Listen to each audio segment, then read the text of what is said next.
Good morning, everybody.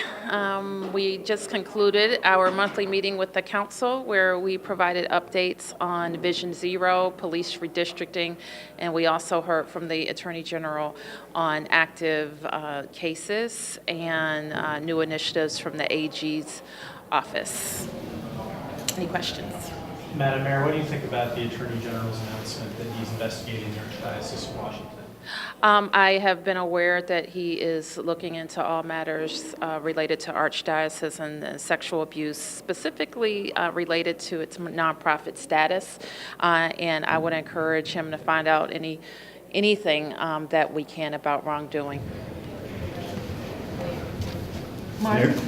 Thanks, Suzanne. Mayor Bowser, can we go through the Vision Zero proposals and just kind of try to put some meat on the bones here? Can you tell us, have you identified, or maybe Director, have you identified the 100 intersections that you say would either go to right turn on red or the left turn hardening? Can we start there? Well, can we first start? Let me just say, we put a lot of what we consider big ideas on the table. And as I mentioned in the meeting, we regard them as short, medium, and long-term fixes.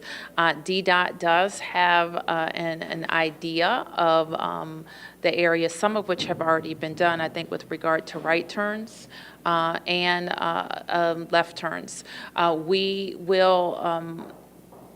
We want to make this information available and so that people have the opportunity to learn and know any new movements or any new restricted movements. The reaction to the council member Allen's just basically making right turns illegal citywide. I think that we should rely on our professionals at DDOT who know engineering and know our roads, and I think we need to resist the idea that if something works in one location that it's going to work for our city. I have one big concern about that, because sometimes we know when we put an intervention in place where the road conditions don't warrant it, people just don't follow it. And it creates even more of an enforcement issue. There may be places in the district, we're looking at the central business district, looking at entertainment districts, looking at areas around schools, where I think having one policy for those areas. I don't think that DDOT has presented an idea yet that would suggest that we would have a one-sized policy for the whole city. But if they go through their review, and that is a viable recommendation, we'll certainly consider it. The 20 mile per hour in neighborhoods, is that all residential streets that are now 25 would go down to 20, or how would that look? If I had my way in neighborhoods, we would make it 15. As you know, some years ago, I made that presentation. I got laughed off the council with it. But I think more and more people see how speed impacts the ability for someone to survive a crash. So I asked Jeff to talk a little bit more about what was on the table for 20 miles an hour. That's right. We are looking at local residential roads within communities. Part of what we're developing now is the criteria to work with communities. We want to make sure that everybody buys into this idea in order to make it actually effective. So we're in the process now of identifying and developing those criteria, and we will come forward shortly with more information. So, Go ahead, Sam. so the way I saw it is that you're basically going to put a stoplight or a stop sign on every intersection in DC. Is that correct? That is not correct. Well, I mean, you said that the local intersections where they're not, I guess, controlled by lights, you were going to put a stop sign on every. That's the way I saw it. I mean, is that true? No. That we're talking specifically about the intersection of two local roads as they are designated by the Federal Highway Administration as local roads. So those fit within specific criteria, and certainly it's not every intersection. We're also not going to necessarily initiate that. It's when communities request them, we are streamlining our process in order to make that more transparent and more efficient. Can I ask about the quiz for driver license renewal? What happens when I fail that quiz? Well, you'll have like 2 years to prepare for it.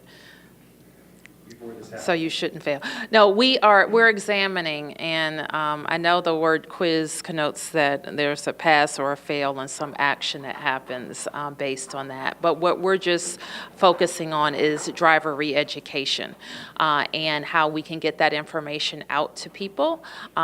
We talked with the council members about mail to our over 400,000 registered drivers. We have the ability to email a good chunk of them with the rules of the road.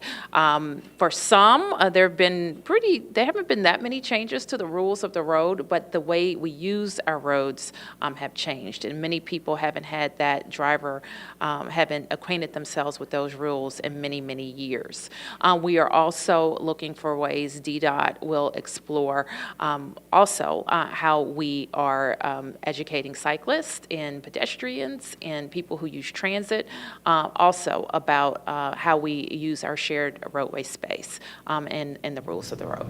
And so if somebody were to fail this quiz, would it prevent them from renewing their license, or would it delay them? We haven't even, this is not something that's going to happen tomorrow, talking about a quiz. We do think more quickly, we will be able to issue the rules of the road. And sometime after we have gone through our Real ID updates, and this is some years from now, at least 2 or 3 years from now, we'll think about retesting. What about the idea that was floated here by council members about fining Uber or Lyft if their drivers, while working for Uber or Lyft, receive a traffic violation, about as far as fining the company as well as the driver? That's certainly an idea. I don't want to leave the impression that all of the problems on our roadways are Uber and Lyft. We have, nor do I want to suggest that all of our problems are DC registered drivers.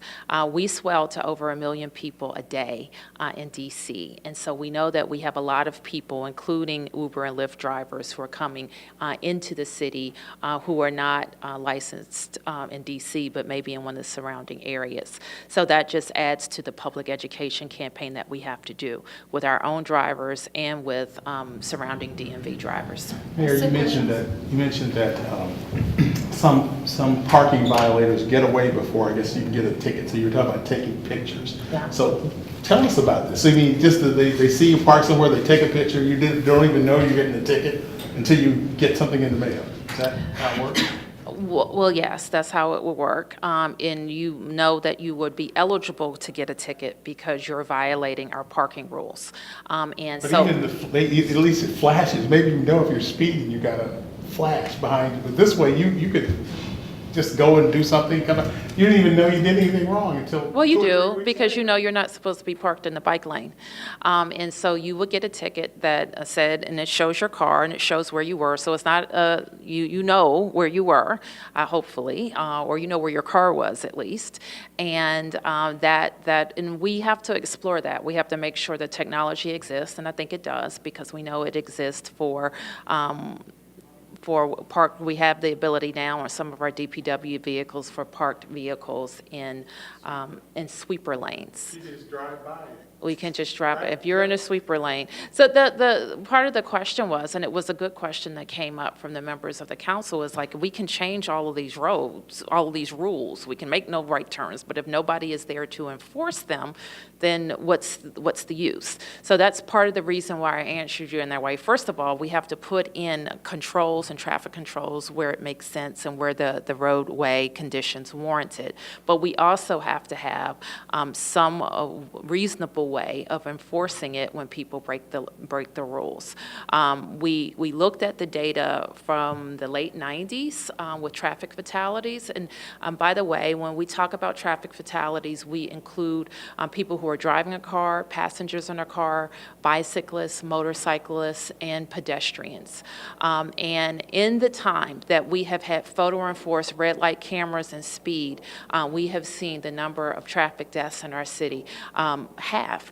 And so we know that speed and running red lights is dangerous for people who are walking and cycling, who are not in a vehicle. So we want to continue to look at that. Now, two things that I think came out of this meeting is that we will move forward with a proposal I made in my last budget that didn't advance through the council, and that was to move our automatic traffic enforcement cameras from the jurisdiction of MPD to DDOT, and we will start that process in advance of my next budget proposal.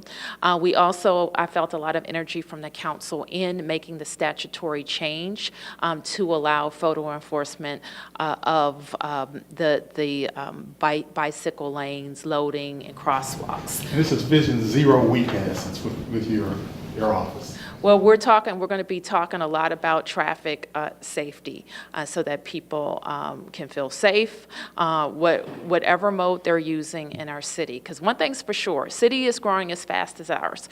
Everybody cannot use a car. And there are going to be many, many more people who are using different modes. And people live in different places. They work in different places. They're going out at night at different places. They're using rideshare. So our conditions on our roadways have changed over the years. And we need everybody to be paying attention, recognize that we all have to share the roadway, and recognize that speed and inattention kill. And we need to be, if you're in a car, recognize that you're riding in a vehicle that can kill, and your attention is needed. Mark, last question. So along the lines of changing that over to DDOT, it seems like that effort is to, one thing, to give you an ability to put out more speed enforcement and red light enforcement cameras. Is that the plan, to put more enforcement cameras on the streets of Well, DC? I think we would argue, and DDOT argues, that they have dedicated personnel who are doing this type of work, looking at the roadways all the time for safety and engineering, and that adding the enforcement, automated enforcement, is just yet another tool, and it removes the need for MPD to ask DDOT where should they go. It will just all be at DDOT, and I would think that in our reviews, that if we see ways to address dangerous intersections and traffic enforcement, automated enforcement would help, we would deploy additional cameras. Chief, would you be happy to see this leave your department? I don't know if I would say I would be happy, but it does seem to make sense to me to have it in the Department of Transportation. They have all the engineering, they have the data, and then to have this additional data, they'll be able to make smarter decisions. All right, great. Thank you, guys. Thank you. Thank you.